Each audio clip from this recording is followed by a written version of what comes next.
Shopping అన్నాక ఏడికి చెప్తాయి పైసలు? మన చెట్లకు కత్తున్నా అనుకున్నా, పుట్టలకు కత్తున్నా అనుకున్నా పైసలు. అత్తయ్య వట్టప్పుడు చీరలు కొనమంటే ఉంటారా? రేట్లేమో ఎక్కుంటాయి. ఇప్పుడు మంచి ఆఫర్ నడుస్తున్నాయి అత్తమ్మ. మంచికి 10 పట్టుకొచ్చుకున్నామని నేనంటే మీరేమో కయ్యం పెడుతున్నారు. ఏంది ఆఫర్లున్నాయా? మరి అప్పటికన్నా చెప్తలేవేందే కోడలా? ఇప్పుడు శ్రావణ మాసం ఉన్నది కదా అత్త, మంచి ఆఫర్లు ఉన్నాయట. అందుకే ఇక కవిత తెచ్చుకున్నాడట. నేను చెప్తే మీకేమో కోపం మీద రావట్ట ముక్కు మీద. అబ్బా మన నిర్మల కూడా ఆఫర్లు పెడుతుండ్రా ఈ మధ్య? ఓ నిర్మల్ బాగా పెద్ద సిటీ అయిపోయింది అత్త.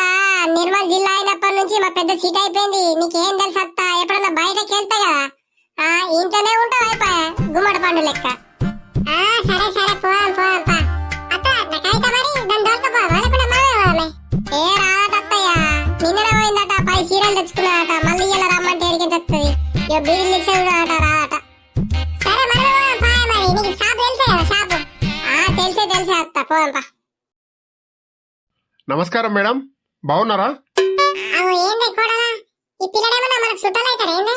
అయ్యో అత్తయ్య, షాపింగ్ మాల్కి వస్తే కస్టమర్లని అట్లే పలకరిస్తారు వాళ్ళు. అంతా ఎడ్డి వాళ్ళకి వేయకత్తా, ఇజ్జత్ పోతుంది నాది.